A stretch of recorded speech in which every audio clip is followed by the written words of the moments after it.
Salam əziz şagirdlər. Bir çox abituriyentlər və şagirdlər məhlullar mövzusunda çox çətinlik çəkir.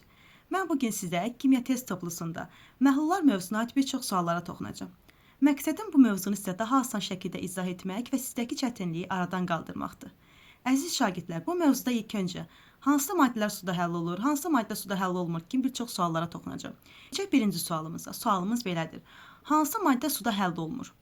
Əziz şagirdlər, aktiv metalların hidroksidləri suda çox yaxşı həll olur. Əgər duzun tərkibində natrium, kalium, NO3, NH4 kimi iyonlar varsa, bu duzlar da suda çox yaxşı həll olur. SO4 iyonunun 5 dənə duzu, barium, kalsium, stronsium, plinium, argentium kimi iyonların duzları suda həll olmur və ya suda çox pis həll olur. Keçək cavablara. A variantında kalsium hidroksid. Bayaq da dedik, aktiv metalların hidroksidləri suda çox yaxşı həll olur. Natrium xlorid duzdur. Duzun tərkibində natrium, kalium kimi iyonlar varsa, bunlar da suda çox yaxşı həll olur. Və A variantı B, D, Y. Bunlar suda çox yaxşı həll olur. C variantına keçirik. Barium sulfat. Demişdik ki, SO4 iyonunun 5 dənə duzu suda həll olmur. Bu duzlardan da biri barium sulfatdır. Demək suda həll olmur, barium sulfat. Keçək 8-ci suala. Hansı maddələr suda həll olmur? Birinci verilib ferrum sulfid. Əziz şagirdlər, ağır metalların sulfidləri, duzları suda həll olmur. Ferrum sulfid də suda həll olmur. İşarələyək. İkinci, kalium sulfid. Bayaq da qeyd etmişdim ki, əgər duzun tərkibində natrium, kalium, NO3, NH4 kimi iyonlar varsa, bu duzlar suda çox yaxşı həll olur. Demək, ikinci verilən maddə, yəni kalium sulfid suda çox yaxşı həll olur. Üçüncü, amonium sulfid. Bu duzun da tərkibində NH4, yəni amonium iyonu olduğuna görə bu duzlar suda çox yaxşı həll olur. Dördüncü verilib, mis sulfid. Mis sulfid də ağır metal olduğu üçün ağır metalların duzları suda həll olmur. Cavabımız 1-4, yəni Y variantı. Əziz şagirdlər, 9-cu sualı sizə buraxıram. Keçək 12-ci sualımıza. Sualımız belədir. 20 dərəcə Selsidə hansı qablarda duzların verilmiş kütləsi suda tam həll olar? Əziz şagirdlər, bizə 3 dənə qab verilib. Birinci qabımıza 10 qram kalium sulfat, ikinci qabımıza 10 qram barium sulfat və üçüncü qabımıza 10 qram ferrum sulfat daxil olur. Və hər üç qabın içərisində 1 litr su var. Əziz şagirdlər, bayaq sizə demişdim ki, SO4-ün 5 dənə duzu suda həll olmur. Hansı duzlar idi? Kalsium, barium, stronsium, plinium və argentium iyonlarının duzları suda həll olmurdu. Biz də gördük ki, birincidə kalium verilib, ikincidə isə ferrum verilib. Demək, bunların duzları suda həll olur.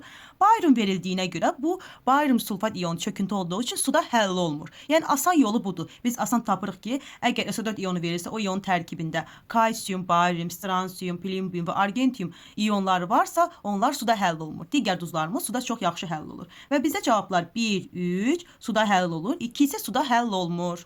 İndi isə həll olma əmsalına aid bir neçə suallara baxaq. Sual 16. 170 qram suda maksimum 112 litr amonyak həll olduğunu bilərək bu maddənin həll olma əmsalını hesablayın. Əziz şagirdlər, əgər bizə həll olan maddə qramdan başqa digər ölçü vahidlərlə verilərsə, biz bu ölçü vahidini qrama çevirməliyik. Bizdə həll olan maddəmiz 112 litr verilib. Yəni bu maddəmiz amonyakdır. Və biz bu litri qrama çevirməliyik. Gəlin birlikdə çevirək. 112 litrimiz bilmirik neçə qramdır, x yazırıq. Veririk ki, maddənin 1 molunun həcmi 22,4 litr tutur. Bilirik ki, litrin altından litr yazmalıyıq, qramın altından qram yazmalıyıq. 22,4 litrdə maddənin 1 molunun həcmidir. Maddənin 1 molu da 17 qramdır. 17 qram yazsaq, 112 litrlə 22,4 litri ixtisar edir. Yuxarıda 5 qalır. 5-i də vururuq 17-yə. X-ımız 85 qrama bərabərdir. Bu, bizim həll olan maddəmiz, yəni amonyakımızın kütləsidir. Bizdən isə həll olma əmsalını soruşur. Həll olma əmsalı da belə ifadə olunur. Həll olan maddənin kütləsinin həlledicinin kütləsi olan nisbətidir. Həll olan maddəmiz amonyak verilib, həlledicimiz isə sudur. Yəni, amonyakımızın kütləsinin suyumuzun kütləsinə olan nisbətidir. Su da H2O ilə ifadə olunur. Suyumuzun kütləsinə olan nisbətidir. Və minə hasili. Bizim amonyakımızın kütləsi... Amonyakımızın kütləsi 85 qram tapdıq. Suyumuzun kütləsi 170 qramdır. Və minə hasili. 85 ilə 170-i ixtisar eləsək, aşağıda qalar 2. 1000 ilə 2-yi ixtisar eləsək, qalar 500. 500 qram. Demək bizim həll olma əmsalımız 500 qrama bərabərdir. Kütlə payına aid bir suala baxırıq. 4-cü sualımız belədir. 40 qram xörək duzu 360 qram suda həll edildi. Alınmış məhlulda xörək duzunun kütlə payını hesablayın. Əziz şagirdlər, mən kütlə payının düsturunu sizə hazır şəkildə yazdım. İndi isə onu səsli şəkildə ifadə edeyim. Kütlə payı omega hərfi ilə işarə olunur. Həll olan maddənin kütləsinin məhlulun ümumi kütləsinə nisbətinin 100-ə hasilinə bərabərdir. MX-imiz həll olan maddə, MM-imiz isə həll olan və həllecinin ümumi kütləsidir. Həll olan maddəmiz xörək duzudur, həllecimiz sudur. Həll olan maddəmizin kütləsinin, yəni 40 qramın, məhlulun ümumi kütləsini, yəni həll olan və həllecinin ümumi kütləsini. Həll olan maddəmizin kütləsi 40 qram, həllecimiz isə 360 qram. Və 100-ə vururuq.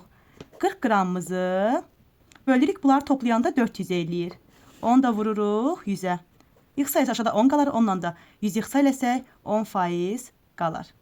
Demək bizim kütlə payımız 10%-ə bərabərdir, yəni Y variantı. İndi isə həll olma əmsalı ilə kütlə payı arasındakı əlaqəyə aid bir misala baxaq. 54-cü sualımıza baxaq. Sual belədir. Eyni maddənin bərabər kütləli müxtəlif məhlulları qarışdırılarsa, alınan məhlulun qatılığını hesablayın. Birinci məhlulumuz verilib. Bu məhlulun həll olma əmsalı 250 qram bölünmüş litrdir. İkinci məhlulda isə kütlə payı verilib və 10%-dir. Əziz şagirdlər, bizdə həll olma əmsalı verilibsə, bu nə deməkdir? Bu o deməkdir ki, bizim 1000 qram suyumuzda 250 qram maddə həll olunub. Və biz buradan kütlə payını tapmalıyıq. Kütlə payı da bilirsiniz ki, belə ifadə olunur.